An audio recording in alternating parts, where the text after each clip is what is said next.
আমাদের সভায় আমার কোনো অমুসলিম ভাই যদি এসে থাকেন তাকে ওয়েলকাম জানাচ্ছি, স্বাগত জানাচ্ছি, সাদরে গ্রহণ করব। আল্লাহ মেহেরবান, বেনিয়াজ, পাক, প্রশংসার ভাষা নেই, দয়ার অন্ত নেই। সবাই আল্লাহর প্রশংসা করে বলি আলহামদুলিল্লাহ। তারপরে পরে বিশ্ব নবী জানাবে মুহাম্মাদুর রাসূলুল্লাহ, সকলে বলুন সাল্লাল্লাহু আলাইহি ওয়াসাল্লাম। তিনার প্রতি শত কোটি দরুদ বর্ষিত হোক, বলুন আমিন সুম্মা আমিন। সবাই একবার দরুদ ইব্রাহিম পাঠ করি। আল্লাহুম্মা সাল্লি আলা মুহাম্মাদিন ওয়া আলা আলি মুহাম্মাদ কামা সাল্লাইতা আলা ইব্রাহিম ওয়া আলা আলি ইব্রাহিম ইন্নাকা হামিদুম মাজিদ। আল্লাহুম্মা বারিক আলা মুহাম্মাদিন ওয়া আলা আলি মুহাম্মাদ কামা বারাকতা আলা ইব্রাহিম ওয়া আলা আলি ইব্রাহিম ইন্নাকা হামিদুম মাজিদ। গুটি কয়েক কথা আলোচনা করব, আমরা সকলে আমল করব, বলুন ইনশাআল্লাহ। এক নম্বর, আল্লাহ তাআলা পৃথিবীর বুকে যা কিছু সৃষ্টি করেছেন তার মধ্যে সব থেকে উত্তম রূপে আল্লাহ মানুষকে সৃষ্টি করেছেন। মানুষ হচ্ছে সব থেকে উত্তম রূপ দিয়ে মানুষকে আল্লাহ পাঠালেন। মানুষকে আল্লাহ কি দিয়ে তৈরি করেছে? তাড়াতাড়ি বলুন। মাটি। মাটি দিয়ে আল্লাহ মানুষকে তৈরি করলেন। কোরআনে আছে ওয়ালাকাদ কাররামনা বানি আদম। পৃথিবীর যতগুলো মানুষ আছে সবাই আদমের সন্তান। জোরে বলুন সুবহানাল্লাহ। সূরা নিসার প্রথম আয়াতেই আছে, এক নারী এবং এক পুরুষ থেকে আমি পৃথিবীতে অগুন্তি নারী পুরুষের সূচনা করেছি। হযরত আদম এবং মা হাওয়া, তাদের কাছ থেকে স্টার্ট করলেন আল্লাহ, এবং পৃথিবীতে অগুন্তি নর আর নারী আল্লাহ পৃথিবীতে পাঠালেন। তার মধ্যে থেকে আল্লাহ তাআলা বেছে বেছে পয়গম্বর পাঠালেন। ফেরেশতা দিকে আল্লাহ কিসে তৈরি করেছে? কথা বলে না, কি দিয়ে? ফেরেশতা দিকে কি দিয়ে তৈরি করেছে? মৌলবীরা বলবেন আমি না অর্ডার দিল, এ হুজুররা কথাই বলতে পারবেন, আমি বলবো তারপরেই নারা বলবে। তোমরা বলো। নূর দিয়ে। মাশাআল্লাহ, নূর দিয়ে আল্লাহ তৈরি করলেন কাদিকে? ফেরেশতা দিকে। আচ্ছা, হযরতে আদম ফেরেশতা দিকে সিজদা করেছিল না ফেরেশতারা আদমকে সিজদা করেছিল? ফেরেশতারা আদমকে, হযরতে আদম আলাইহিস সালাতু ওয়াস সালামকে সিজদা করলেন। তাহলে আল্লাহর কাছে আল্লাহ মাটির মর্যাদা বেশি দিলেন না নূরের? কথা বলে না, মাটি। আল্লাহ ফেরেশতা দিকে বললেন সিজদা কর। ওয়া ইজ ক্বালা রাব্বুকা লিল মালাইকাতি ইসজুদু, সিজদা করো, লি আদম, আমার আদমকে, ইল্লা ইবলিস। সবাই সিজদায় পড়ে গেল, ইবলিস ব্যতীত। খালি ইবলিস সিজদা করেনি। ইল্লা কেন? হ্যাঁ বলুন। এই মাইক ইটা আলোটা আরো ঘুরান, আমার চোখ কানা হয়ে যাবে আলোটা।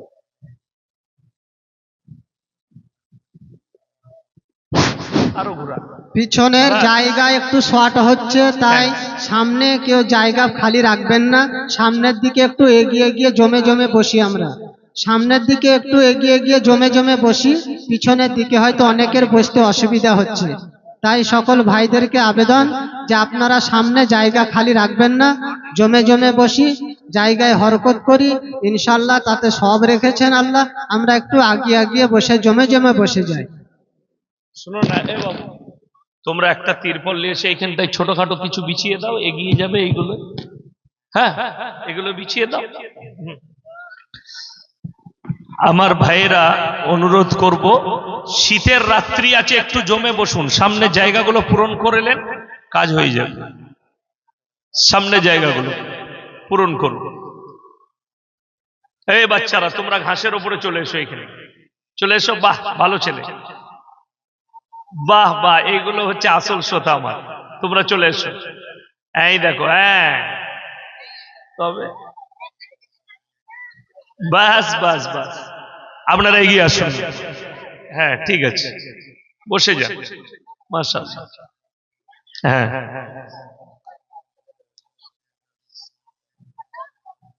আরে এত জমে বসো যেন আমাকেও গরম লাগে, আপনাদেরকেও গরম লাগে।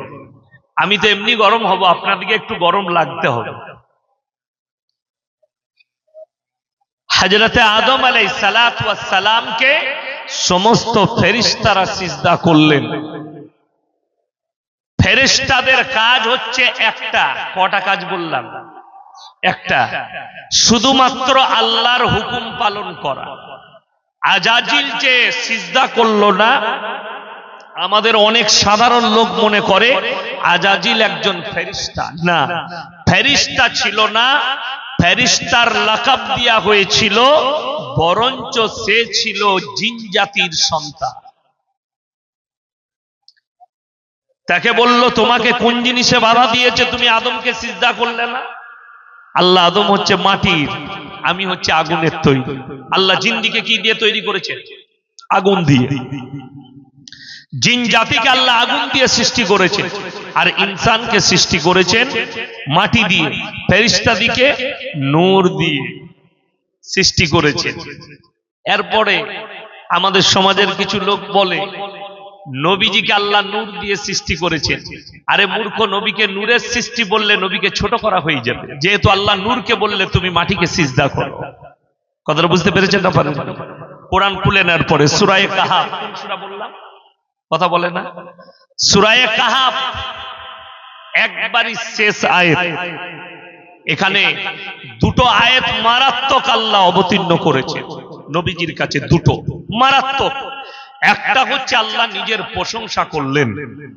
পৃথিবীতে যতগুলো মানুষ আছে, যতগুলো জীব আছে, প্রাণী আছে, একজনাও নিজের প্রশংসার যোগ্যতা রাখে না। বলে দিই,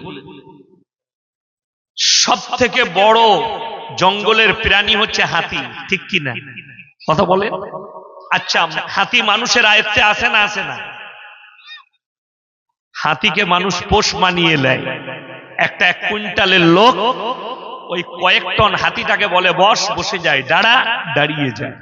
একটা বাঘ, বাংলাদেশের এরশাদ কথাতে আছে, একটা ডাবায় ছাগল আর বাঘকে একসাথে পানি পান করিয়েছে। তার নাম হচ্ছে বাংলাদেশের ইরশাদ। বাঘে কথা শুনতো, এটা আমার ছাগল, ছবি না। বাঘ আর ভয়ে হাত দিত না, একটা ডাবায় পানি খেয়েছে। আল্লাহ মানুষকে এই হিকমত দান করেছিল। কিন্তু আল্লাহর কসম, আজকে আমাকে দেখছেন, আপনারা আমার কি নাম করবেন, বদনাম করবেন জানি না, কিন্তু যেটাই ভাবছেন আপনারা মনে মনে, আমার ব্রেনটা হ্যাং হয়ে গেলে আমি আর বক্তা থাকবো না, আমাকে পাগল বলে লোকে ডাকবে, ঠিক কিনা? যতক্ষণ কথা বলছি ভালো মিজাজে, ঠিক আছে, ব্রেন চলে গেলে ডাক্তার আর ডাক্তার থাকে না, পাগল হয়ে যায়। মাস্টার আর মাস্টার থাকে না, ইঞ্জিনিয়ার আর ইঞ্জিনিয়ার থাকে না, মৌলবি আর মৌলবি থাকে না, পাগল বলে বল। আমি আমার ফারাগাতের প্রথম জীবনে বর্ধমান টাউনে খাগড়াগড় মাদ্রাসায় পড়িয়েছি। তো আমার জামানায় একজন মুফতি সাহেব ছিলেন, তো ব্রেনের ট্রাভেল ছিল, খুব ব্রেন খারাপ হয়ে গেছে। তো আমাকে মাদ্রাসার হেড মোল্লা সাহেব, মোল্লা আব্দুল মুজিদ সাহেব, আমার বড় ভাই, তিনি বললেন, ইয়াসিন, ইনার স্ত্রী আর শাশুড়ি এসছে কোথায়? ডাক্তার নাগের কাছে, পাগলখানা, একবারই বাম বড়তলার কাছে। তো তুমি একে বাসে করে নিয়ে যাও, দিয়ে এসো। তো আমি বললাম চলো, আমি হাতটা ধরে, একটু আমার শক্তিও বেশি, নিয়ে গেলাম, বাসে চাপিয়েছি। তো বাসে অনেকগুলো কলেজের স্টুডেন্ট আছে, ছেলে মেয়ে সব আছে, লোক আছে। তাদের সামনে সেই মুফতি সাহেব কিন্তু ব্রেন খারাপ, সে তাদেরকে বলছে তোমরা একটু সাবধানে থাকবে, আমার লেগে বলছে এটা পাগল। কথাটা বুঝতে পেরেছেন? মুফতি সাহেবের মাথা খারাপ, কিন্তু সে ওদিকে বলছে যে তোমরা সাবধানে থাকবে, আমার জন্য বলছে, ইনার ব্রেনের একটু দোষ আছে, আপনাদেরকে মারধর করতে পারে। তো আমি আর পর তাদেরকে কি করে বুঝাই যে না, আমার নয়, ব্রেনের দোষ উনার, এটা তো আমি আর বুঝাতে পারছি না। আমি দেখলাম চুপচাপ থাকাটাই ভালো, ভাড়া আমি দিলাম, সব আমি করলাম। তো সেই মুফতি সাহেব আর মুফতি সাহেব রইল না, ভালো যোগ্যতা, ব্রেন খারাপ হয়ে গেল। নাগের কাছে নিয়ে যাওয়া হলো, তাকে ভর্তি করতে হবে, 3 মাস ট্রিটমেন্ট করতে হবে। আল্লাহর কসম, পৃথিবীর যতই জ্ঞানী হয়ে যাক, রাজা বাদশা নেতা মন্ত্রী, আমি আপনি সে তিনি, যে যেরকমই জ্ঞানী হোক, প্রশংসার যোগ্যতা কেউ রাখে না, একমাত্র আমার আল্লাহ রাখেন। জোরে বলুন সুবহানাল্লাহ। নিজের প্রশংসা করার যোগ্যতা একমাত্র আল্লাহ রাখে। আমার আল্লাহ রাব্বুল আলামিন কোরআনে বললেন, শোনো আমি নিজের প্রশংসা করছি হে নবী, এটা পৃথিবীর মানুষকে বলো। সূরা কাহাফের শেষ আয়াতের আগের আয়াত, কুল লাউ কানাল বাহরু মিদাদাল লিকালিমাতি রাব্বি লানাফিদাল বাহরু ক্বাবলা আন তানফাদা কালিমাতু রাব্বি ওয়ালাউ জিনা বিমিথলিহি মাদাদা। হে নবী, পৃথিবীর মানুষকে বলো, যতগুলো সমুদ্র আছে সব পানিগুলো যদি আমি কালি করে দিই, আর পৃথিবীর মানুষ যতগুলো গাছ আছে সব যদি কলম করে আমার আল্লাহর প্রশংসা লিখতে শুরু করে, সব কালিগুলো শেষ হয়ে যাবে। আমি আবার অতটা পানি দেবো, অতটাই কালি করে দেবো, সেটাও শেষ হবে। কিয়ামতের সকাল হয়ে গেল, আমার আল্লাহর প্রশংসা লিখে শেষ করার মতো ক্ষমতা পৃথিবীর কোন মানুষের শক্তিতে নেই। জোরে বলুন সুবহানাল্লাহ। ইনি হচ্ছেন একমাত্র আমার আল্লাহ রাব্বুল আলামিন, যিনি প্রশংসার যোগ্যতা রাখেন এবং মানুষের ক্ষমতা নাই। তার লাইফে এখন বর্তমানে 750 কোটি মানুষ পৃথিবীতে, নারী পুরুষ সকলে মিলে যদি আল্লাহর প্রশংসা লিখতে শুরু করে, শুধু তাই নয়, হযরত আদম আলাইহিস সালাতু ওয়াস সালাম থেকে শুরু করে কিয়ামতের সকাল পর্যন্ত যতগুলো মানুষ আসবে, তারা যদি লিখতে শুরু করে, তাও আমার আল্লাহর প্রশংসা লিখে শেষ করতে পারবে না। এটা 1 নম্বর গেল। এরপরে আল্লাহ নবীজিকে বললেন, ভালোবাসার পাত্র দুজনা হয়। ভালোবাসার নামটা একটা না দুটো? কথা বলে না? ভালোবাসা, ঠিক কিনা কথা বলে? ভালোবাসা একটাই, কিন্তু ভালোবাসার কোয়ালিটি অনেক আছে, আছে না? যেমন আমাদের যুবকরা আমাদেরকে মাঝে মাঝে প্রশ্ন করে, হুজুর প্রেম করা যাবে কিনা? কে বললে প্রেম করা হারাম? যদি কেউ বলে প্রেম করা হারাম, গুনার কথা। প্রেম করা হারাম নয়, তুমি যে মানেটা বার করছো, পার্কে গিয়ে, গাছতলায় গিয়ে, কলেজে গিয়ে আই লাভ ইউ উটি হারাম। কিন্তু মায়ের সঙ্গে প্রেম করা জায়েজ, বাপের সঙ্গে ভালোবাসা জায়েজ, প্রতিবেশীকে ভালোবাসা জায়েজ, বোনকে ভালোবাসা জায়েজ, ভাইকে ভালোবাসা জায়েজ, মামাকে ভালোবাসা জায়েজ, ফুফুকে ভালোবাসা জায়েজ, মামিকে ভালোবাসা জায়েজ, এগুলো সব জায়েজ। আমরা মাকে ভালোবাসি না? বাসি না? কথা বলেন, সবাই বাসেন তো? মা, তিনিও ভালোবাসা। আর নিজের স্ত্রী, আমরা স্ত্রীকেও ভালোবাসি। দুটোরই নাম কিন্তু ভালোবাসা, কিন্তু পার্থক্য হচ্ছে আসমান আর জমিনে। পার্থক্য কতটা বললাম? আসমান আর জমিনে। মা হচ্ছে আমার জন্মদাতা মা, তার লেগে আমার বুকটা ফেটে যাবে। আমার মায়ের জন্য কথা বললে আমি মেনে নিতে পারবো না, আমার মায়ের জন্য কোনো কথা বললে আমার বরদাস্ত হবে না। এটা হচ্ছে মায়ের প্রেম, মায়ের ভালোবাসা। আর স্ত্রী, সে হচ্ছে আমার অর্ধাঙ্গিনী, সে বিছানার সাথী, সে আমার রাতের জননী, আমার খায়সাত জীবনের, মনের খায়সাতের, যৌবনের চাহিদার একটা বড় অঙ্গ। এটা ইসলাম। যদি কেউ মাকে বলে তোমাকে এত ভালোবাসি, এত ভালোবাসি, মা বলতে মন যাচ্ছে, বউ ঝাঁটা করে মারবে না? মারবে না? কথা বলেন, বউ ঝাঁটা জুতো করে মারবে না? যে হারাম করে আমাকে কি করে মা বলবি, আটকুড়োর বেটা। যেমন মাকে মা বলা যাবে না, বউকে মা বলা যাবে না, মা আর বিবির মধ্যখানে দুটোই শব্দ ভালোবাসার পার্থক্য আসমান আর জমিনে। ওই রকম আল্লাহ এবং রাসূল, তার মধ্যখানে যে দেওয়ালটা আল্লাহ দিয়েছেন, দুটোই মহব্বতের পাত্র। একটা হচ্ছে রাজা বান্দাগি, ইবাদত হবে একমাত্র আল্লাহর, আদর্শ চলাফেরা, উঠা বসা, আখলাক চরিত্র হবে নবীজি সাল্লাল্লাহু আলাইহি সাল্লাম। এই দুটোর মধ্যে পার্থক্য আছে আসমান আর জমিনের। আল্লাহ পার্থক্য বুঝালেন।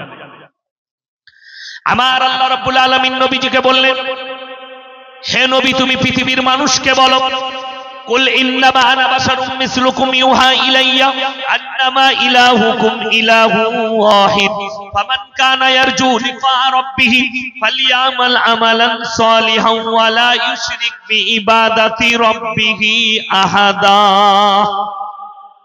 সূরা কাহফ একবারই শেষ আয়াত।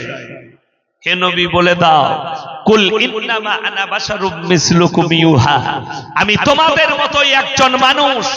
আল্লাহ আমার কাছে ওহী পাঠায়, তোমাদের কাছে ওহী পাঠাই না। আল্লাহ আমাকে বিশেষ মর্তবা দিয়েছে, মুআজিজা দিয়েছে, তোমাদিকে দেয়নি। তোমরা যে আল্লাহর ইবাদত করো, আমি আল্লাহর রাসূল সে আল্লাহর ইবাদত করি, তোমরা আল্লাহর সঙ্গে কেউ কি শরীক করো না। শরীকটা বলে দিই কি, হাওড়ার না মেদিনীপুরের হবে না 24 পরগনা জানি না, একজন গজল গায়ক আছে, গজল গায় ভালো। সে আপনাদের মুর্শিদাবাদেও আসে, বর্ধমানেও আসে, গজল গায়।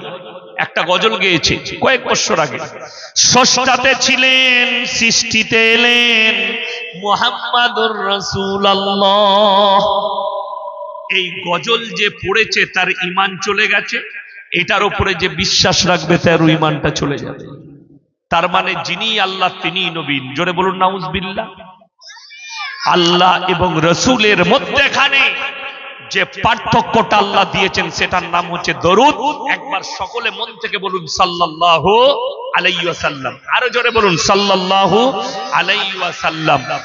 ওগো আল্লাহ, তুমি রাসূলের উপরে রহমত বর্ষণ করো।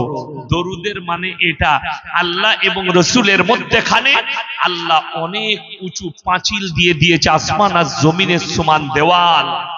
আল্লাহ এবং রাসূলকে যদি মনে করো যিনি আল্লাহ তিনি নবী, সে বেঈমান হয়ে যাবে, কাফের হয়ে যাবে, ঈমান হারা হয়ে যাবে। আজকে জানেন খ্রিস্টানরা কেন ঈমান হারা? কেন আমি বলেছি 25শে ডিসেম্বর মুসলমানদের জন্য পালন করা হারাম? কেন মুসলমানের জন্য 25শে ডিসেম্বর খ্রিস্টানদের এই ধর্মকে পালন করা হারাম? এই জন্যই খ্রিস্টানদের বিশ্বাস এই 25শে ডিসেম্বর আল্লাহ সন্তান জন্ম দিয়েছে। নাউজুবিল্লাহ বলে। ঈসাকে আল্লাহর বেটা বলার কারণে তারা ঈমান হারা, আহলে কিতাব থেকে তারা বাইরে বেরিয়ে গেল। তারা আহলে কোরআন নয়, আহলে কিতাব নয়। আহলে কিতাব ততদিন ছিল যতদিন ঈসাকে আল্লাহর পয়গম্বর ভেবেছে। যখনই বললে আল্লাহর বেটা, এই ক্রিসমাসের মানে এই দিনে আল্লাহ ছেলে জন্ম দিয়েছিল। নাউজুবিল্লাহ। এই জন্য খ্রিস্টানরা বেঈমান হয়ে গেছে, ঈমান হারা হয়ে গেছে। আর আপনি যদি তাদের অনুসারী হন, আপনিও বেঈমান হয়ে যাবেন। মুসলমান ভাই যারা শিক্ষিত আছেন, জ্ঞানী আছেন, তারা শুনবেন ভালো করে। আল্লাহ মানুষের মধ্যে আর প্রাণীর মধ্যে পার্থক্য দিয়েছে। জান আমাদেরকেও দিয়েছে, দিয়েছে না? তাই আমাদের মধ্যে জান আছে। আপনার এলাকায় যে কুকুরগুলো ছুটে বেড়াচ্ছে, ওদের জান নাই? ওদিকেও আল্লাহ প্রাণ দিয়েছে। ছাগলকেও দিয়েছে, গরুকেও দিয়েছে, কুকুরকে দিয়েছে, শুয়োরকে দিয়েছে, মাছিকে দিয়েছে, মশাকে দিয়েছে, মাছকে দিয়েছে, কীটকে দিয়েছে, পতঙ্গকে দিয়েছে, কাঁকড়াকে দিয়েছে, বিছেকে দিয়েছে, সাপকে দিয়েছে। আল্লাহ সকলকে প্রাণ দিয়েছে, কিন্তু আল্লাহর কসম উত্তম করেছেন আল্লাহ মানুষকে। জোরে বলুন সুবহানাল্লাহ। আল্লাহ যা কিছু সৃষ্টি করেছেন সব আমাদের জন্য, মানুষকে তাদের জন্য নয়, মানুষকে তাদের জন্য নয়, আমাদের জন্য সবকিছু। ইন্না জাআলনা মা আলাল আরদি যিনাতাল লাহা লিনাবলুয়াহুম আইয়ুকুম আহসানু আমালা। এই পৃথিবীটাকে সুসজ্জিত করেছি অনলি ফর আমার বান্দাদের জন্য। যা কিছু করেছি আমার বান্দাদের জন্য। আল্লাহ মানুষকে কেন করলেন? আমাদের জন্য সব সৃষ্টি করলেন। মানুষকে কেন সৃষ্টি করলেন? মানুষকে একটাই কারণে সৃষ্টি করেছেন, নিজের ইবাদতের জন্য। হে আমার নবী বলে দাও, আমি সব দিয়েছি, আমি খালি আমার বান্দার কাছ থেকে একটা জিনিস চাই, সেটা হচ্ছে আইয়ুকুম আহসানু আমালা, ভালো আমলটা। সবাই ভালো আমল করব। জোরে বলুন ইনশাআল্লাহ। চলুন, যারা শিক্ষিত আছেন, জ্ঞানী আছেন, তারা শুনবেন। যারা আমাদের মতো মৌলবী দিকে, ইমাম দিকে মাদ্রাসা ছাপ মনে করেন, তারা ভালো করে শুনে যান। আল্লাহ পার্থক্য দিয়েছে। আমাদের পরিচয়, ইনসানের পরিচয় আল্লাহ দিয়েছে বাপের দ্বারা, মায়ের দ্বারা নয়। আমাকে যদি জিজ্ঞেস করেন আপনি কে, আমি সর্বপ্রথম বলবো আমি মৌলভী শওকত আলী মাজাহিরির ছেলে, ঠিক কিনা কথা বলে বাপের। আমি যদি এই গ্রামে কেউ কি জিজ্ঞেস করি আপনি কে, বলবে তার বাপ যদি মারা যায় তাও বলবে আমি মৃত অমুকের ছেলে, ঠিক কিনা কথা বলে। তার মৃত বাবার নাম নিবে, আমি মৃত অমুকের ছেলে। আমার ভাই, ছাগলের ছানা হলে আপনারা কি বলেন? পাঁঠার ছানা বলেন না ছাগলের? কথা বলে না? ছাগলের। কুকুরের ছানা হলে বলেন কুকুরের। গায়ের বাচ্চা হলে কেউ ষাঁড়ের বাচ্চা বলে না, বলে গায়ের বাচ্চা। কেন? আল্লাহ জানোয়ারের পরিচয় দিয়েছে মায়ের দ্বারা, ইনসানের পরিচয় দিয়েছে বাপের দ্বারা। যে শিক্ষিতরা আমাদেরকে মাদ্রাসা ছাপ মনে করছেন, যারা পশ্চিমী দুনিয়াকে ফলো করতে চাইছে যে আমরা পশ্চিমী দুনিয়াকে ফলো করব, তাদের কাছে টেকনোলজি আছে, তাদের কাছে নাসা আছে, তাদের কাছে বিজ্ঞান আছে, তাদের কাছে প্রযুক্তি আছে। এই মৌলবীদের কাছে কোরআন হাদিস ছাড়া আর কিছুই নেই। তাদেরকে বলে যাচ্ছি অন্তরের কানটা খুলবেন, এই কানটা নয়। এই কান তো এমন কান, এদিকে ঢুকে এদিকে বেরিয়ে যায়। অনেকজন তো জলসায় আসে লুঙ্গি পরে, উঠার সময় লুঙ্গিটা ঝেড়ে দিয়ে মালগুলো এখানেই ঝেড়ে পালিয়ে যায়। ওই মাল হবেন না। অন্তরের যে কানটা আল্লাহ দিয়েছেন, সেই কানটা দিয়ে ভরেলেন বেঈমান কাফেরদের দেশগুলো, যারা পশ্চিমী দুনিয়াকে ফলো করছেন। London, America, German, Japan, Australia, Brazil, উত্তর কোরিয়া, দক্ষিণ কোরিয়া, চাইনা, এই দেশগুলো, এদের দেশে মানুষ কিসের পরিচয়ে থাকে দেন? আমরা দেখবেন ছোটবেলায় যখন আমরা কি করতাম, খেলা করতাম, আমাদের বাপ চাচারা ইয়ারকি মেরে বলতো, বে তোর বাপের বিয়ে দেখেছিস? বলতো না? বলতো না? এখন কিন্তু কেউ বলতে পারে না। এখন মানুষ সিরিয়াস, মানুষের মধ্যে মানবতা নাই, সবর নেই, ধৈর্য নেই, ভালোবাসা নেই, মহাব্বত নেই। ঠিক বললাম না ভুল বললাম?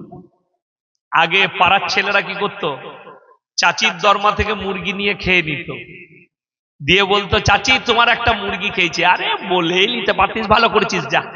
ঠিক কি না? এখন যদি মুরগি খায় মার্ডার হয়ে যাবে। যদি বলেন না হবে না, তাইলে তোমার জানা নাই এটা মুর্শিদাবাদ জেলা না বর্ধমান? মুর্শিদাবাদ জেলা। জায়গাটা কোথায় বলবো না, থানাটাও বলবো না। একটা ডিমকে কেন্দ্র করে, আজ থেকে 8 বছর আগেকার কথা বলছি, পেপারের হেডলাইন, একটা ডিমকে কেন্দ্র করে 11টা মার্ডার হয়েছে। শুধু একটা মুরগির ডিম। ও বলছে আমার মুরগির, ও বলছে আমার মুরগির, দিয়ে 11টা মার্ডার। ও ওকে হেসুয়া করে মেরেছে, ও ওকে হেসুয়া করে ছুটাইছে। এটা আমি বানানো গল্প বলিনি। যদি মোবাইল থাকতো আজকে রেকর্ডিং থাকতো, সেই যুগে ইউটিউব ছিল না। এটা আমি 3 বছর আগেকার খবর বলছি। মালদা জেলায় একটা বাচ্চা ছেলে গাছের আম পেড়েছে, তাকে হেসুয়া করে মুসলমান ছুটি দিয়েছে। বাচ্চাটা মার্ডার হয়ে গেল। বাচ্চা ছেলে হেসুয়া করে ঘাড়ে ছুটি দিয়েছে, বাচ্চাটা মারা গেল, গর্দনটা কেটে। কেন? একটা আমের জন্য। একটা আমকে। শুনেলেন? সেই যুগটা সেই যুগ ছিল না। আমাদের বাপদাদাদের যুগ যেটা ছিল, সেটা মিল, মহব্বত, প্রেম, প্রীতি, ভালোবাসার, ভ্রাতৃত্বের যুগ ছিল। যেমন উদাহরণ পাবে, উদাহরণটা দিই। দেখবেন আগেকার যুগে অনেক মানুষের, তাতে হিন্দু হোক মুসলিম হোক, 50 বিঘে, 100 বিঘে, 150 বিঘে জমি থাকতো। থাকতো না? থাকতো না? গাদা জায়গা, বড় লোক। তাকে এসে গরিব মানুষ বলতো, বাবা মুনিম, আমার জায়গা নেই, ছেলে পিলে দিকে বাস করবো, একটা ঘর করার জায়গা দাও। জায়গা নিবি? ওই পারে আমার 5 কাঠাটা আছে, ওখানে করলিগা, যা ওইটা করলিগা। ঠিক বললাম না ভুল বললাম? এখন তো ভাইকে, মায়ের পেটের ভাইকে 1 ইঞ্চি জায়গা ছাড়ছে না। এটা হাসির কথা নয়, আমি বাস্তব বলছি, খালি পরিবর্তনটা বলছি। পৃথিবী কিয়ামত যত কচা আসবে, মানুষ তত হিংস্র হবে, জীবজন্তু জানোয়ারে পরিবর্তন হবে। শুনেলে, যারা যুবক আছো, যারা শিক্ষিত আছে, শুনেলে, যারা ফিল্মি দুনিয়াকে ফলো করেন, যারা খেলার দুনিয়াকে ফলো করেন, যারা প্লেয়ার দিকে ফলো করেন, আমাদের মতো মৌলবী দিকে যারা মাদ্রাসা ছাপ মনে করে, তারা লিওনেল মেসি বলে একটা মারাত্মক প্লেয়ার আছে আর্জেন্টিনা। কোন ক্লাবে খেলে জানি না, তার খেলাও মাঝে মাঝে ফেসবুকে আসে, দেখতে পাই ভালো খেলে। তার প্রচুর ফ্যান আছে, ফ্যান ফলোয়িং। কারা? অমুসলিমরা লয়, মুসলিমদের যুবক বলছি। তার বায়োডেটাটা বার করো গুগল থেকে, তিনি কখন বিয়ে করলেন, কাকে বিয়ে করেছে। সে যখন বিয়ে করতে গেছে তার 5 বছর না 3 বছরের মেয়েকে নিয়ে তার মাকে বিয়ে করতে গেছে। এটার নাম রিলেশনশিপ, বিয়ের আগে ছেলে। এটা 1 নম্বর গেল। যিনি পৃথিবীর ফুটবল সম্রাট যাকে বলা হয়, দুজন আছে, একজন হচ্ছে ফুটবল সম্রাট আর একজনকে বলা হয় ফুটবলের রাজা। তিনি হচ্ছেন প্লে, আর মারাদোনা হচ্ছে সম্রাট। এই দিয়েগো মারাদোনা তার 9 বছরের মেয়েকে নিয়ে তার মাকে বিয়ে করতে গেছে, মানে 9 বছর আগে ছেলে জন্মগ্রহণ হয়ে গেছে। তারা দেখেছে হ্যাঁ আমাদের সংসার করা যাবে, তখন তার মাকে বিয়ে করে এনেছে। ছেলে বিয়ের আগে। যদি বিয়েটা না হতো, সেই মেয়েটা মায়ের পরিচয়ে বেঁচে থাকবে London, America, Japan, German, Brazil, Argentina, Australia, আপনার কোস্টারিকা, তারপরে আপনার যতগুলো বেঈমান কাফেরের দেশ আছে, চাইনা থেকে উত্তর কোরিয়া, দক্ষিণ কোরিয়া, এই দেশগুলোই পার্লামেন্টে পাস হয়ে গেছে। এরপর থেকে যতগুলো ছেলে বাস করবে, তারা যদি চায় তার নিজের মায়ের পরিচয়ে বাস করবে। আল্লাহর কসম করে বলছি, শিক্ষিত দিকে বলছি, কাগজ থাকে তা নোট করুন।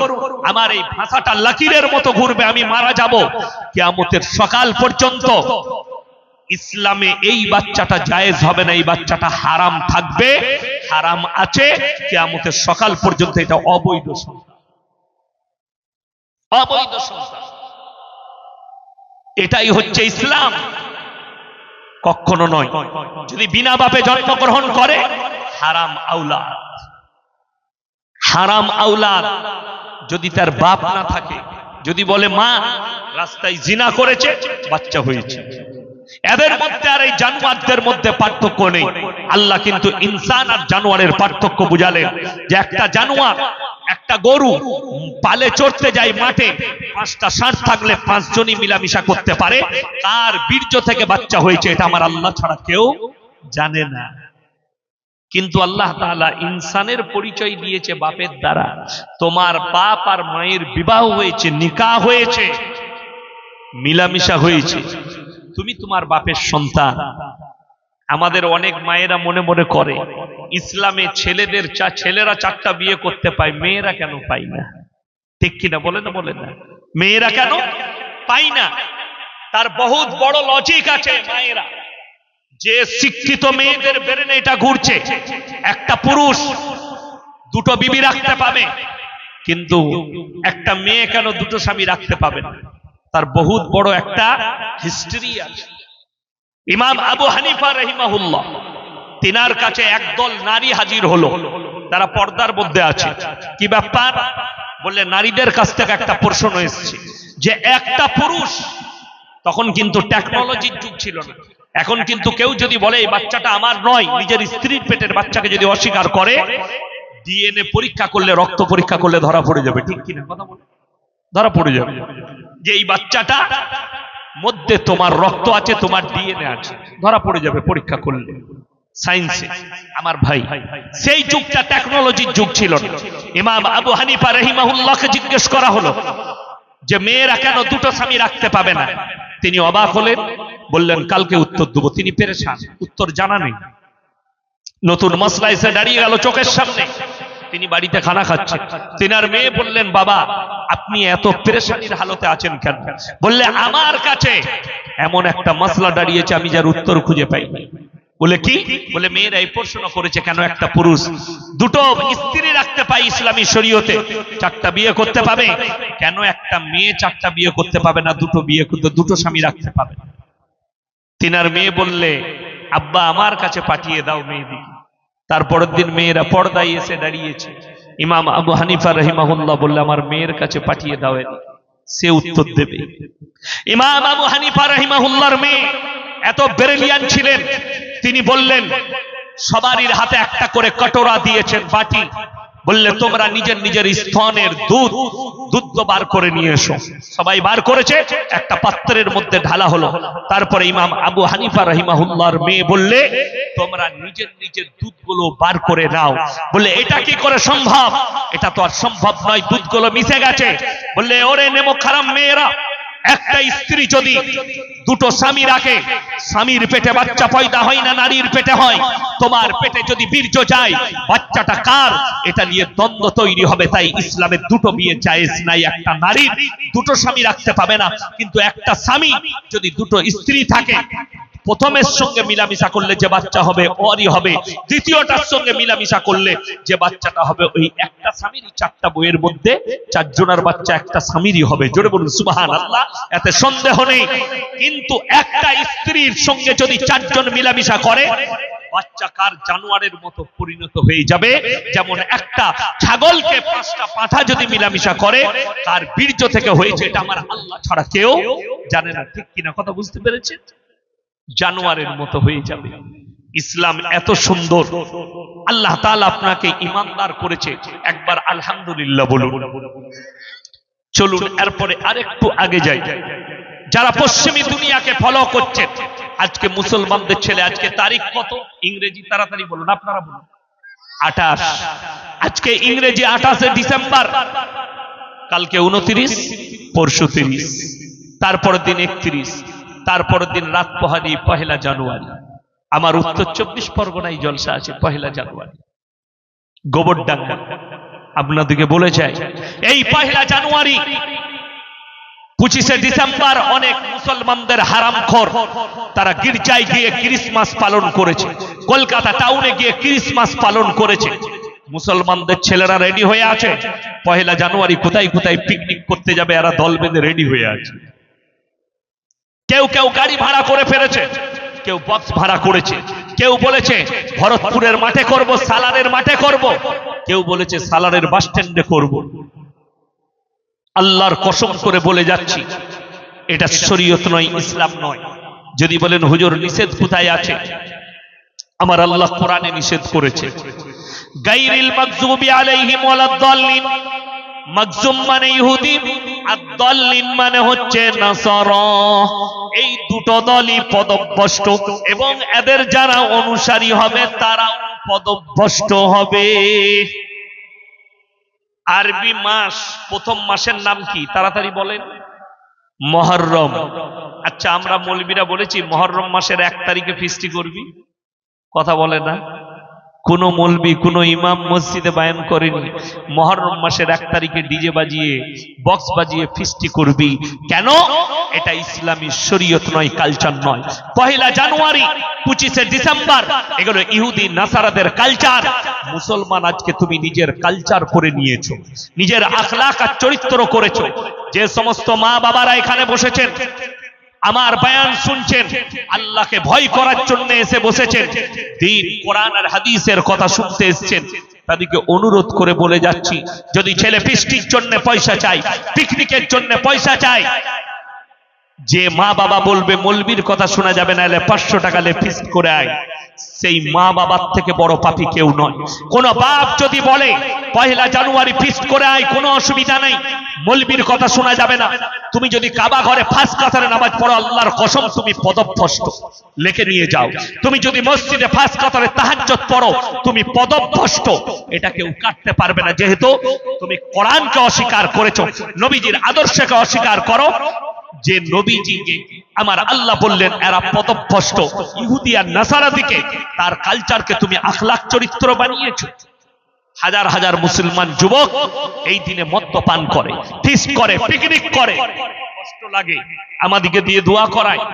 জায়গার নাম বলবো না, বর্ধমানে অজয় নদীতে এর আগের বছর 1 জানুয়ারি মুসলিম পরিবার ফিস্টি করতে গেছে ছেলে মেয়েকে নিয়ে। আহা, কচি বাচ্চা মেয়ে 10 বছরের গোসল করতে গেছে, পানিতে, বালির মধ্যে পানি ডুবে মারা গেল। তার পরিবার ফিস্টি করতে গেছে, মা বাপ মজা করে রান্না করছে, সেই রান্নাটা, সেই ডিজে বাজানোটা কান্নায় আল্লাহ পরিবর্তন করেছে। তোমার চিন্তাধারা আছে, ইসলামে গান বাজনাকে হারাম করা হয়েছে। যারা গান বাজনায় মত্ত হয়, যারা গান বাজনা করে, যারা গান বাজনার দিকে যায়, যারা ফিল্মের দিকে ঝুঁকে যায়, যারা নোংরা ফিল্মের দিকে ঝুঁকে যায়, আল্লাহ তাদেরকে লিলজ্জা করে দেয়, তাদের হায়া শরম নষ্ট হয়ে যায়, তাদের লজ্জা শরম নষ্ট হয়ে যায় এবং তাদের দিলগুলো মুর্তা হয়ে যায়। আল্লাহ তাদের দিলেতে মোহর মেরে দেয়। যারা পাপেতে লিপ্ত হয় আর জিদ করে করে যারা পাপ করে, আল্লাহ আমাদেরকে যেন সমস্ত গুনাহ থেকে হেফাজত করে। জোরে বলুন আল্লাহুম্মা আমিন। আল্লাহ আমাদেরকে যেন সমস্ত পাপ মুক্ত জীবন গড়ার তৌফিক দান করে।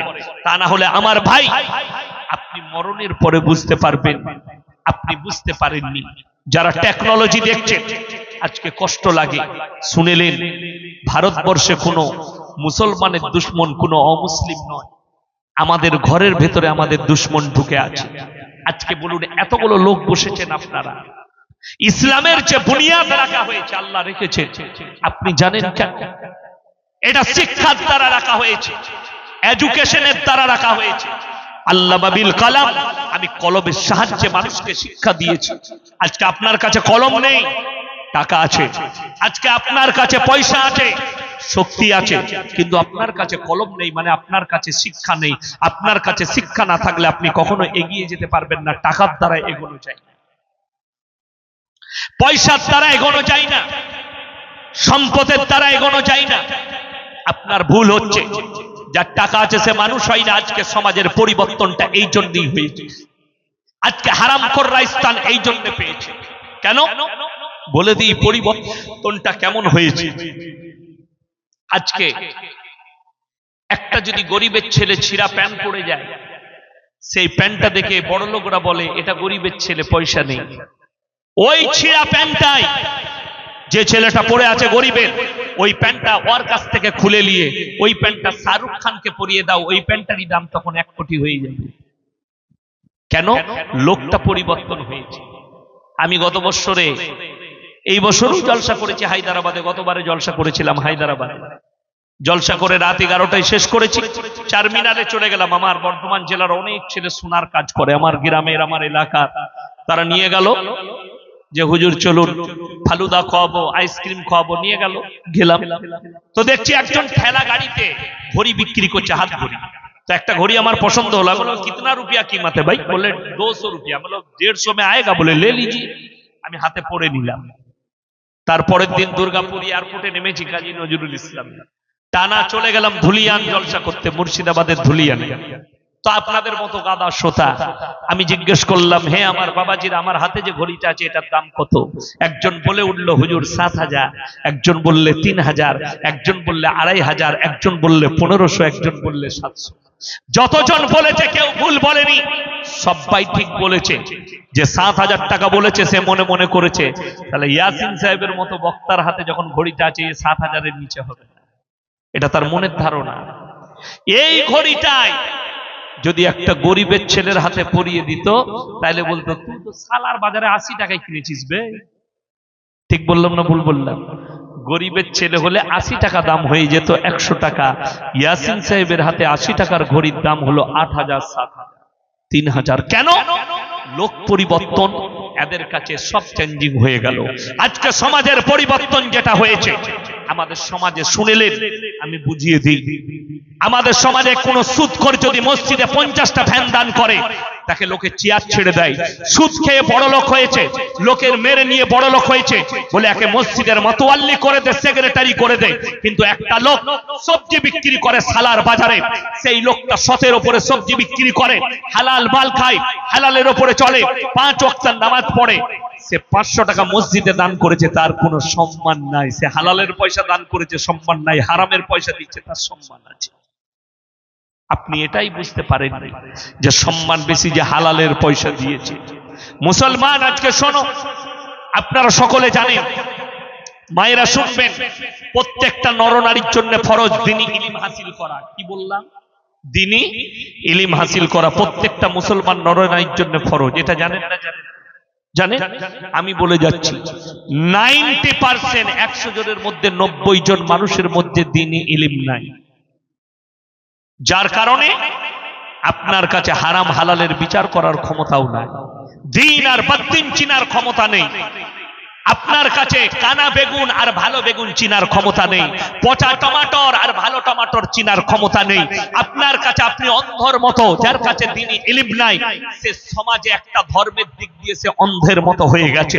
তার কাছে আলো আর অন্ধকার দুটোই সমান, যার কাছে দ্বীনি ইলম নাই। বলে দিই মুসলমান, আপনি বলেন হুজুর দোয়া তো করি, দোয়া কবুল হয় না, কেন হয় না? তার একটা শর্ত আছে। শর্ত হচ্ছে দোয়া কবুলের জন্য প্রথম শর্ত হালাল খাবার, হালাল মাল খাওয়া। সবাই খাবেন? জোরে বলুন ইনশাআল্লাহ। বড় কষ্ট লাগে। আপনি যদি সালার বাজারে যান, আপনি যদি ফুটিসাগতে যান, আপনি যদি বহরমপুরে কোনো কাজে যান, হোটেলে খেতে গেলে আপনি কি জিজ্ঞেস করবেন? দাদা মুরগিটা জবাই না কাটা? ঠিক কিনা কথা বলেন? জিজ্ঞেস করতে হবে না? হবে না বাবা? কেন? আপনার জন্য শর্ত হচ্ছে হালাল মাল খাওয়া, জবাই করা মাংস খাওয়া। আমি আমার গলসি বাজারে দোকান আছে, আমার এক বন্ধু মিঠু ভাই নাম, আমাদের মুসলিমদের খুব ভালো ছেলে, আমাকে মাংস দেয়, খাচ্ছি। মেহমান ফেহমান এলে নি, আব্বাজির জন্য কখনো ঠ্যাং প্রয়োজন পড়েনি, তার কাছ থেকে নি। তো তাকে একদিন আমি ফোন করলাম যে কলকাতা থেকে আমার মেহমান আসছে মাদ্রাসায়, 2 কিলো খাসির মাংস লাগবে। বললে হুজুর সকাল বেলায় আসবে। আমি সকালে গেলাম, ফজরের পরে, 3 মাস আগের খবর বলছি। তো গিয়ে দেখলাম যে ছাগল এখনো জবাই করেনি। আমাকে বললো হুজুর আপনি জবাই করে দিন। আমি 2টো ছাগল জবাই করে দিলাম, সে ছাড়ালো। আমি বললাম এই দিকের রান থেকে আমাকে 2 কিলো মাংস দাও। সে আমাকে মাংস কাটছে, আমার মাংস রেডি করছে ওজন করে। তো একজন অমুসলিম ভাই এলো, জানি না তার ধর্ম কি, সে কিন্তু জিজ্ঞাসাও করলো না জবাই কাটা না মরা না হাজা। সে বললে আমাকে এই দিক থেকে 2 কিলো দে তো। কথাটা ভালো করে বুঝতে পেরেছে? আমি কিন্তু গিয়ে নিজের হাতে জবাই করে নিলাম, এবং সে নিজেও জবাই করে বিক্রি করে। আমার মুসলমান ভাই, এরপরে আপনি চিন্তা ধারালেন, একটা কথা চিন্তা করুন যে আপনি যখন চাইছেন তখন হালাল মাংস, আপনি সকাল বেলায় বয়ান শুনে বাজারে যাবেন, আপনি বলবেন ইয়াসিন সাহেব বলে গেছে জবাই করা মাংস নিতে, দাদা আমাকে জবাই করো 1 কিলো মাংস দে। মাশাআল্লাহ, আপনি হালাল বুঝেছেন। মুসলমানরা হালাল হারাম কেমন বুঝেছে বলি। আমার এলাকার অনেক ছেলে কি চালায়? লরি চালায়।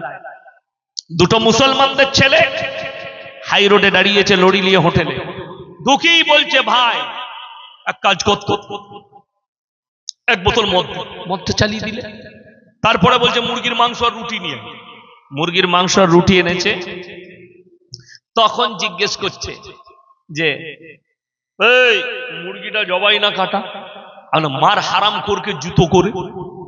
প্রথমে মদ খেয়েছিস ওটা আর জিজ্ঞেস করে লাভ আছে? কথা বলে। যে ছেলেটা মদ গাঁজা খেলো তার জন্য আর মুরগি কাটা জবাই দেখে লাভ আছে? লাভ নাই। প্রথমেই তো হারাম খেয়েছি, সেটাও তো হারাম। এই একই ব্যাপার। চলুন আপনাকে আগে নিয়ে যাই। আপনি এটা বুঝলেন যে জবাই করা মাংস খেতে হবে। সকালবেলায় কিনতে গেছেন দোকানে, বললেন জবাই করা 1 কিলো মাংস দে, নিচ্ছেন 1 কিলো জবাই করা মাংস, কিন্তু টাকাটা আবার সুদের, সেই একই মাল দাঁড়িয়ে গেল। কথাটা বুঝতে পারেননি? এই যারা সুদখোর থাকবে, সুদের বয়ান শুরু করলাম, সকালবেলায় চায়ের দোকানে দেখবেন সুদখোর মাল কটা বলবে বাজে মৌলবি বে, কিছুই জানে না। কোন মাল কটা? সুদখোর মাল কটা গাল দিবে। যাদের কাছে 5টা লাগছে কি, যদি বলেন হুজুর সুদ কেমন, আমার আল্লাহ কোরআনে বললেন ওয়াহাল্লাল্লাহুল বাইয়া ওয়া হাররামার রিবা, আমি তোমাদের জন্য ব্যবসাকে হালাল করেছি, সুদকে হারাম করেছি। আল্লাহ বক্রতা রাখেননি কোরআনে, কোন রকমের বক্রতা রাখেননি। আপনি হালাল ব্যবসা করুন, সারাদিন সবজি বেচিলেন, 5,000 টাকা ইনকাম করেছেন, 500 টাকা ইনকাম করেছেন, আল্লাহর কসম হালাল। খাবার খাবেন হালাল, রুজি যেটা পাবেন আপনার সন্তানের মুখে যেটা তুলে দিবেন হালাল। কোনো কাজ নাই। 5 লাখ ছড়িয়ে রেখেছে, সকাল হলে 10,000 সুদের টাকা পাই, দেশি মুরগি খাই, খাসির মাংস খাই, ইলিশ মাছ খাই। আল্লাহর কসম করে বলছি টাকা হারাম, খাবার হারাম, সন্তানের মুখে হারাম খাবার তুলে দিচ্ছ। যে সন্তানের মুখে তুমি হারাম তুলে দিচ্ছ, সেই সন্তান কখনো নেককার সন্তান হতে পারে না, যার শরীরের মাংসটা হারাম পয়সা দিয়ে তৈরি, হারাম খাবার দিয়ে তৈরি, হারাম রুজি দিয়ে তৈরি। কখনো তার দোয়াটা আল্লাহর কাছে মকবুল হতে পারে না।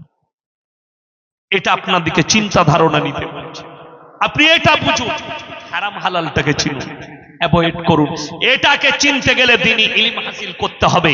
আজকে শুনেলেন তসলিমা নাসরিন কোন অমুসলিম ঘরের হিন্দু ঘরের মেয়ে নয়, হিন্দু ঘরের মেয়ে নয়, সে হচ্ছে একজন মুসলিম ঘরের মেয়ে, মুসলিম পরিবারের মেয়ে। ঠিক কিনা কথা বলে? তসলিমা নাসরিন মুসলিম পরিবারের মেয়ে।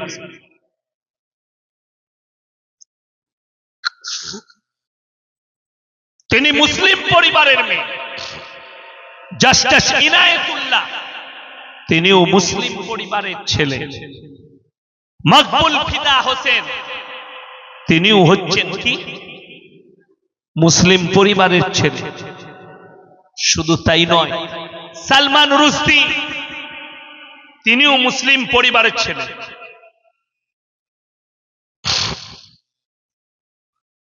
তিনিও মুসলিম পরিবারের ছেলে। আমার মুসলমান ভাই, আপনারা একটা কথা মাথায় রাখবেন, যতগুলো দুশ্মন ভারতবর্ষে বর্তমানে জন্ম নিয়েছে সব মুসলিম পরিবারে, একটাও অমুসলিম ঘরের নয়, একটাও হিন্দু ভাইয়ের নয়। আমার মুসলমান ভাই, ওই জন্য আপনাদেরকে অনুরোধ করে যাচ্ছি, সন্তানকে দ্বীনি শিক্ষা দিবেন। জোরে বলুন ইনশাআল্লাহ। নিজের ছেলে মেয়েদিকে মক্তবে পাঠান, দ্বীনি শিক্ষা দেন। তসলিমা নাসরিনের মা ছোটবেলায় মা বাবা যদি তাদেরকে তালিম দিত, দ্বীনি ইলম দিত, তাদের ব্রেনে আল্লাহ আল্লাহর রাসূলের কথা ঢোকাতো, আজকে তার মতো একটা নাস্তিক তৈরি হতো না, বেঈমান কাফির তৈরি হতো না। নবীর দুশমন তসলিমা নাসরিন নিজেকে নাস্তিক বলে।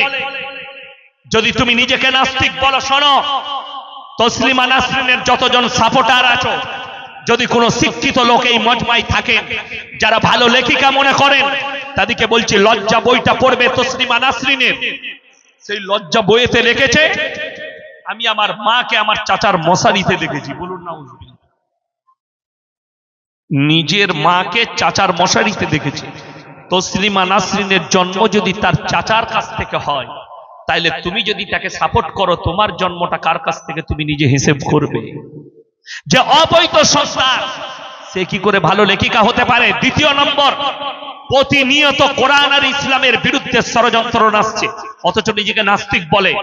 তসলিমা নাসরিনকে বলো, ভারতের মাটিতে বসে আছো, তোমার হিম্মত থাকলে একবার দেবদেবীর বিরুদ্ধে বলে দেখাও, তোমার হিম্মত থাকলে হিন্দু ধর্মের বিরুদ্ধে বলে দেখাও, তোমার মুন্ডু ছেদ হয়ে যাবে দিল্লির মাটিতে, তুমি জেলের কুঠিতে বসে থাকবে। এই হারামের আওলাদ তসলিমা নাসরিন ইসলামের বিরুদ্ধে প্রতিনিয়ত একটার পর একটা ষড়যন্ত্র রয়েছে যাচ্ছে, কথা বলে যাচ্ছে। ইসলামকে বলেছিল ইসলাম একটা পঙ্গু ধর্ম। কি বলেছিল? পঙ্গু ধর্ম। পঙ্গু মানে জানেন তো? একটা হাত না থাকলে তাকে কি বলে? পঙ্গু। একটা পা না থাকলে তাকে বলা হয় পঙ্গু। তসলিমা নাসরিন বলল ইসলাম হচ্ছে পঙ্গু ধর্ম। আল্লাহ রাব্বুল আলামিন আল্লাহর কৃপায় তসলিমা নাসরিনকে ক্যান্সার আক্রান্ত করলেন, তার একটা স্তনকে কেটে ফেলা হয়েছে, আল্লাহ তাকে পঙ্গু করে দিয়েছে। জোরে বলুন সুবহানাল্লাহ। আল্লাহ তাকে পঙ্গু করেছেন। শুধু তাই নয়, তারেক ফাতেহি বাংলা পাকিস্তানের ভারতের মাটিতে হারামের আওলাদ স্থান নিয়েছিল, প্রতিনিয়ত ইসলামের জন্য বলেছিল ইসলাম এক ক্যান্সার কি তারা বিমারি হ্যায়। আল্লাহ তাকে মৃত্যু দিলেন কি দিয়ে? কি দিয়ে মৃত্যু দিলেন? আল্লাহ ক্যান্সারে আক্রান্ত করে মৃত্যু দিলেন। জোরে বলুন সুবহানাল্লাহ। যে বলেছিল ইসলাম ক্যান্সার কি তারা বিমারি হ্যায়, 2 থেকে 3 মাস আগে তসলিমা নাসরিন ইসলামের বিরুদ্ধে একটা বড় কথা বলে ফেলেছে। কি? আমাদের দেশে দেখবেন ইসরোর বৈজ্ঞানিকরা সফলতা লাভ করেছে, চন্দ্রযান 3 পাঠিয়েছে। এতে আমরা ভারতবাসীরা খুবই খুশি। সকলে জোরে বলুন ইনশাআল্লাহ। খুশি আমরা। ভারতের সফলতা আমাদের সফলতা, এতে কোনো অসুবিধা নেই। যেমন আমি ক্রিকেট খেলা দেখিও না, কিন্তু দেখলাম এই ভারতে আমাদের ভারতবর্ষ টিমটা ফাইনালে মনে হয় হেরে গেছে, না সেমিফাইনাল, ফাইনালে হেরেছে। আমি ক্রিকেট খেলা দেখি না, আর পছন্দের খেলা নয় আমার পছন্দেরও খেলা নয়, কিন্তু ভারত হেরেছে, এতে আমাদের দুঃখ। আমাদের দেশ হেরে গেছে। জিতলে হয়তো মনে খুশি হতো, ভারত একটা জিতেছে কাপ, এটা খুশি হতো, বাকি অন্য কিছু না। কিন্তু বড় কষ্ট লাগে। অস্ট্রেলিয়া বলেছে ইসরায়েলকে হাম তোমারে সাথ হ্যায়, অস্ট্রেলিয়া বলেছে যত রকমের সহযোগিতা আছে, খাবার দাবার অস্ত্র আমরা দিতে রাজি আছি। কাকে? ইসরায়েলকে। বাংলাদেশের কিছু হারামের আওলাদ, হারাম খোর, তারা ঈদ পালন করেছে ভারত হেরেছে, অথচ জানে না ভারত তাদের প্রতিবেশী দেশ। বাংলাদেশের উলামাদের উচিত, সরকারের উচিত ওদিকে অ্যারেস্ট করা। কেন? ভারত সরকার প্রতি বছর 40 লাখ বাংলাদেশিকে ভিসা দেয় শুধুমাত্র চিকিৎসার জন্য, ডাক্তার দেখাবার জন্য। ভারত সরকার, আমাদের দেশ। আচ্ছা, বাংলাদেশের বক্তা আমাদের দেশে আসে না? আসে না? কথা বলে আসে। আমরা তাদেরকে কোনোদিন অপমান করেছি? কথা বলে আমরা ইজ্জত করি। আমি সেদিনে মুর্শিদাবাদে ছিলাম, তিনাকে আমি চিনি না, তিনি আমাকে চিনেন, বাংলাদেশের বক্তা। তো আমার আগে বায়ান ছিল, পরে তিনি চাপবেন। আমি মানুষকে বললাম, দেখুন কেউ চলে যাবেন না, উনি বাংলাদেশ থেকে এসছেন, আমাদের মেহমান, অবশ্যই উনার বায়ান শুনে তারপর আপনারা বাড়ি যাবেন। আমি সব মানুষকে লোকে জমা করলাম, বসালাম, প্রতিশ্রুতি নিলাম, তারপরে উঠে গেলাম। তিনাকে স্টেজ, আমি তো অপমান করি। এটাই হচ্ছে অভাব। কিসের? ইলমে। তসলিমা নাসরিন তিনি 1 মাস 2 মাস 3 মাস আগে বলেছে মুসলমানরা কোরআন নিয়ে পড়ে আছে আর বৈজ্ঞানিকরা চাঁদে পৌঁছে গেছে।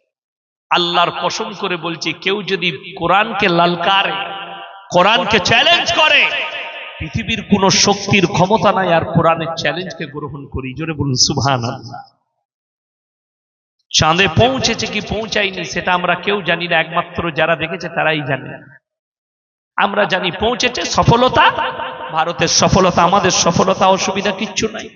কিন্তু যদি বলো এই মৌলবীরা, এই টুপিধারীরা, মাদ্রাসাওয়ালারা, মাদ্রাসা ছাবরা, এরা শুধু কোরআন নিয়ে পড়ে আছে, তাহলে শোনো, তোমার বিজ্ঞান তো সেখানে চন্দ্রযান 3 পাঠিয়েছে, পৌঁছেছে কিনা এটা আল্লাহ জানে এবং বিজ্ঞান জানে।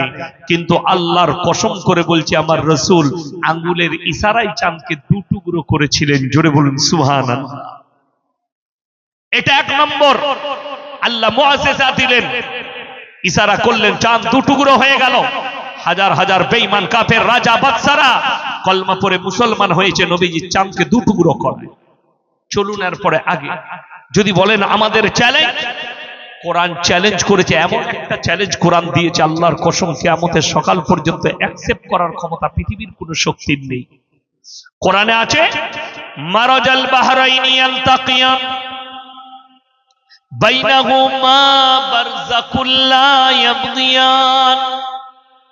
2টো সমুদ্রকে আমি পাশাপাশি বহমান করে দিয়েছি, একটার পানি নীল, একটার পানি সাদা, তাদের মধ্যখানে বারজাখ মানে হচ্ছে অন্তরাল, এমন দেওয়াল দিয়েছি তোমরা চোখের সাহায্যে খুঁজে পাবে না, দূরবীনের সাহায্যে দেখা পাবে না।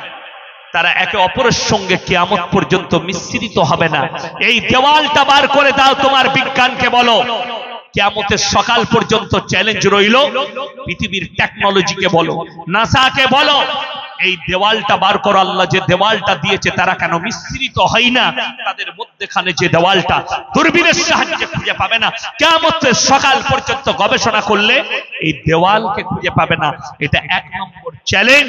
দ্বিতীয় নম্বর, পৃথিবীর যতগুলো বিজ্ঞান আছে, ডাক্তার আছে, প্রফেসর আছে, এক কাছে করো আর জিজ্ঞেস করো আল্লাহ মানুষের মধ্যে প্রাণটাকে কোথায় দিয়েছে। আমাদের রূহ কবজ হয় না হয় না? কথা বলে। আচ্ছা, আমরা কেউ বুঝতে পারি যে এই লোকটা মারা যাবে? কথা বলে জানি না। এই আঙ্গুলের মাথায় ক্যান্সার হয়, মানুষ মারা যায়, যাই না যাই না? পায়ের আঙ্গুলে ক্যান্সার, মানুষ মারা গেছে। ব্রেনে টিউমার, মানুষ মারা যায়। পড়ে গিয়ে মারা যায়, ভাত খেতে গিয়ে মারা যায়, শুয়ে গিয়ে মারা যায়, ডুবে মারা যায়, পড়ে গিয়ে মারা যায়, পুড়ে মারা যায়, যাই না যাই না? লরির অ্যাক্সিডেন্টে মারা যায়, প্লেন বাস্ট হয়ে মারা যায়। আমরা কি বলি? আল্লাহ মেরে দিলে কেউ বলে? কথা বলে। আমরা কি বলি? আমার বাপ ক্যান্সার হয়েছিল, মারা গেছে। আমার বাপ টিউমার হয়েছিল, মারা গেছে।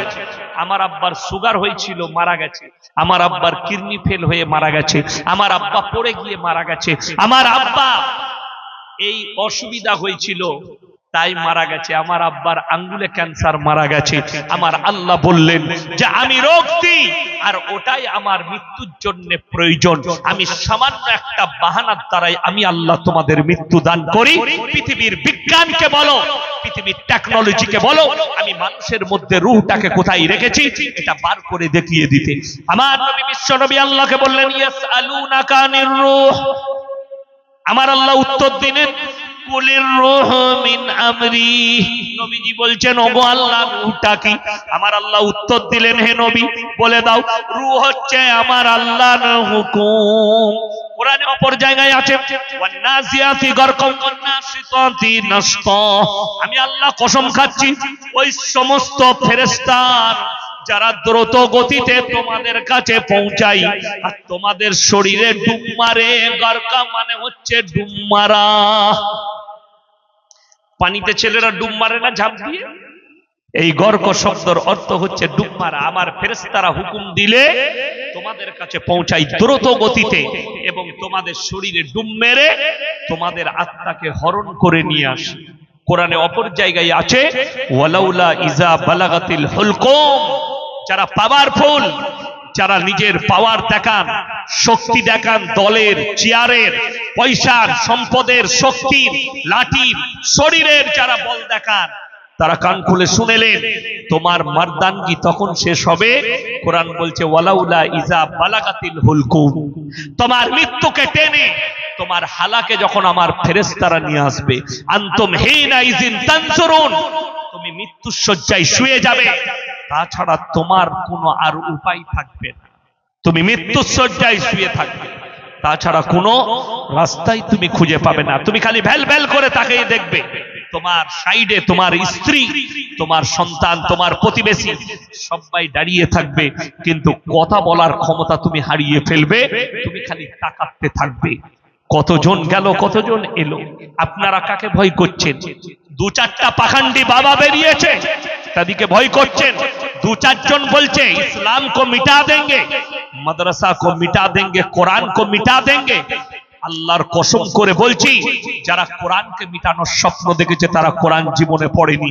আমার আল্লাহর ওয়াদা আছে ফালাম তাজিদ লিসুন্নাতিল্লাহি তাবদীলা। কিয়ামত পর্যন্ত আমার বিধানে একটা জের জবরের পরিবর্তন করার ক্ষমতা পৃথিবীর কোনো শক্তির নেই। জোরে বলুন সুবহানাল্লাহ। শুধু তাই নয়, গোটা পৃথিবীর শক্তি যদি একদিকে দাঁড়িয়ে যায়, আমার আল্লাহ কোরআনকে অবতীর্ণ করেছেন ইন্না নাহনু নাযালনা যিকরা ওয়া ইন্না লাহুল হাফিজুন। এই কোরআনের হেফাজতের দায়িত্ব আমি আল্লাহ নিজে নিয়েছি, আমি কারোর হাতে দিইনি। জোরে বলুন সুবহানাল্লাহ। মাদ্রাসার উস্তাদরা বসে আছেন, হাফেজ আলেমরা।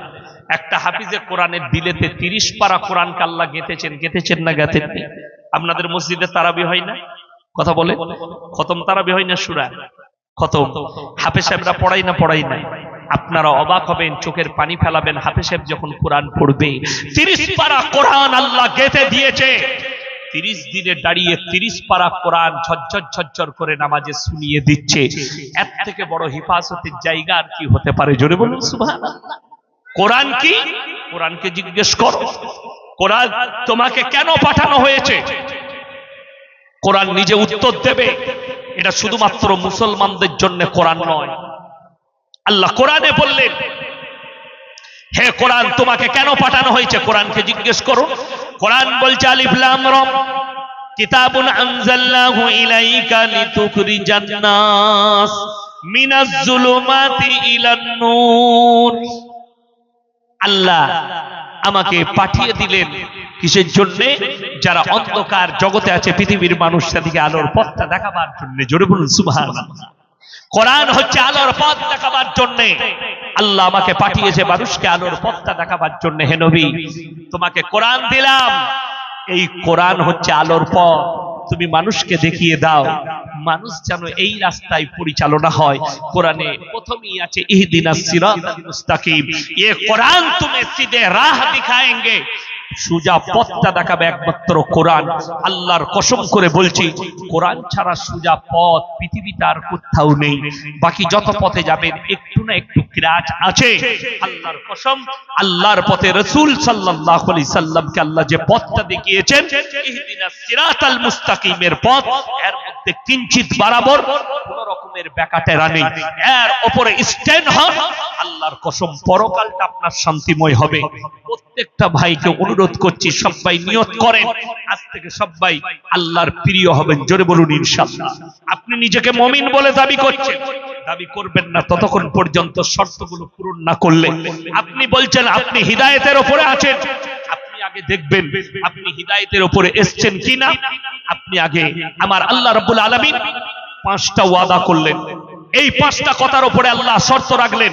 এই 5টা শর্ত যারা মানবে, যারা বিশ্বাস করবে, যারা আমল করবে, তারাই একমাত্র হিদায়াতের উপরে আছে। আমাদের দেশের কিছু লোক আছে 2 দিন 3 দিন নামাজ পড়ে, আপনি জিজ্ঞেস করুন চায়ের দোকানে কি বলে জানেন? গ্রামের মধ্যে আমি একমাত্র ভালো, সবাই খারাপ। সেই মালটা কিন্তু সব থেকে বেশি ডেঞ্জার। যে বলে আমার মতো ভালো লোক নাই, গায়ে আমিই ভালো, সেই মালটা বেশি খারাপ। হ্যাঁ, যে বলে আমার মতো নামাজি পাবি না, সে হচ্ছে ধোঁকাবাজ, প্রতারক। তার মতো ধোঁকাবাজ কেউ নেই। আমাদের সমাজের কিছু লোক বলছে না, আরে মৌলবীরা মাদ্রাসায় পড়িয়ে বেতন নিবে কেন, ইমামতি করে বেতন নিবে কেন? এটা ঠিকই বলেছে। যদি বলেন যে ইমামরা কেন বেতন নিবে, তাহলে মৌলবী আমাদের হওয়া ঠিক হয়নি। কেদিকে হতে হতো? হিজড়ের দিকে। ছেলে পিলে কিছুই নাই, খাবে দাবে, পেটে ভাতে নামাজ পড়াবে। আর হিজড়ের পেছনে নামাজ পড়লে সেরকম নামাজ হবে, তোদেরকেও হিজড়ে হতে হবে। কথাটা বুঝতে পারেননি? যখন আল্লাহ আমাদেরকে বিবি বাল বাচ্চা দিয়েছে, নিশ্চয়ই আমার সংসার আছে। যদি বলেন বিনা পয়সায় ইমামতি করেন, আমি বেশি বলবো না। যদি বলেন দিনের খিদমত করছেন, একজন ভাই কে আছেন এখানে হাত তুলে দাঁড়ান। এই ভরতপুরের মাটিতে, সালারের মাটিতে একজন আল্লাহর বান্দা আমার মাদ্রাসায় বোর্ডিং এ 300 ছাত্র, 350 ছেলে খায়। একজন হাত তুলে বলুন আমি 1 বছর ফ্রি রান্না করে খাই দিই, তাকে পেটে ভাতে রাখবেন। কোন বাপের বেটা বের হবে? কথা বলেন না। হুজুর এত সোজা, আমি ফ্রি ফ্রি রাখবো, বেতন দিবেন না? তো তুমি দিনের খিদমতের কথা বললে যে আমরা তো দিনের খিদমত করছি, আমি ফ্রি, আমি মাদ্রাসায় বেতন নেবো না। কেউ যদি বলে 1 বছর রান্না করব, আমি চ্যালেঞ্জ দিয়ে বললাম আমার মাদ্রাসায় 1 টাকা বেতন নেবো না, আমার 10,000 বেতন, 1 টাকা নেবো না, ফ্রি। 1,20,000 ছেড়ে দেবো। আমি আমার মাদ্রাসাকে 10 লাখ টাকা আদায় দিই, আমি 1 টাকা নেবো না। দিনের খিদমত করার জন্য খালি গিয়ে রান্নাটা করে দেবো 1 বছর।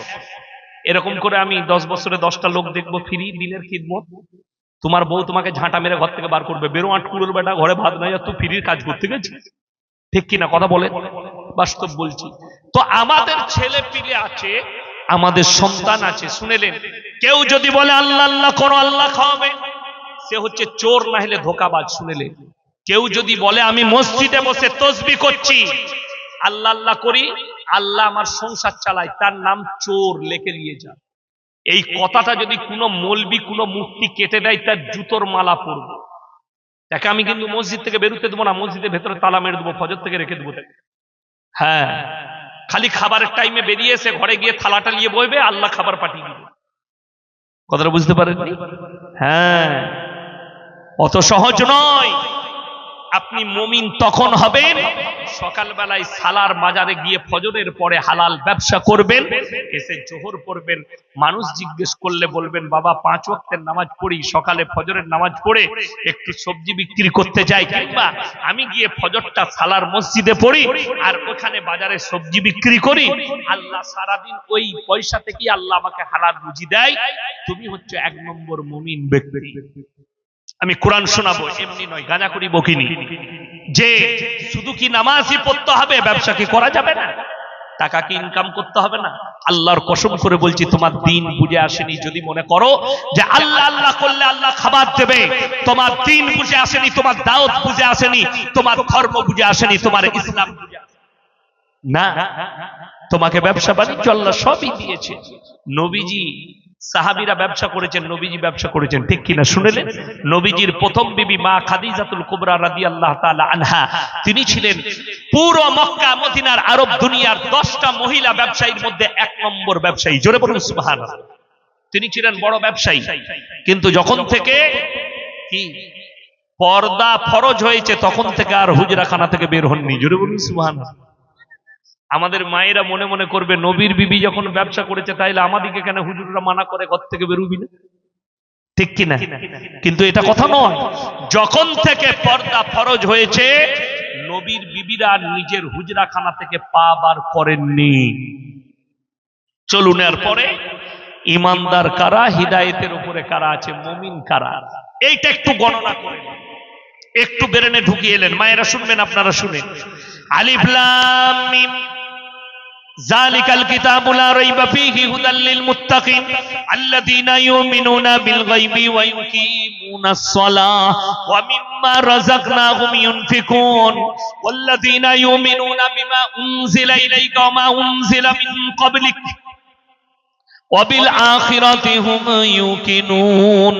আলিফ লাম মিম, আলিফ লাম মিম রা তা সিন তা সিন মিম ইয়াসিন কাফ হা আইন সাদ।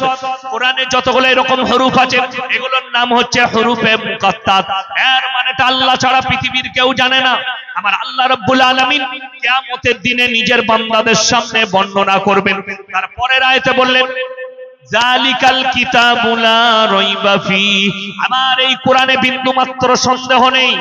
হুদাল লিল মুত্তাকিন, যারা মুত্তাকি হবে, যারা হিদায়েতের উপরে আসবে, তাদের জন্য আমার কোরআনে উপদেশে ভরা আছে।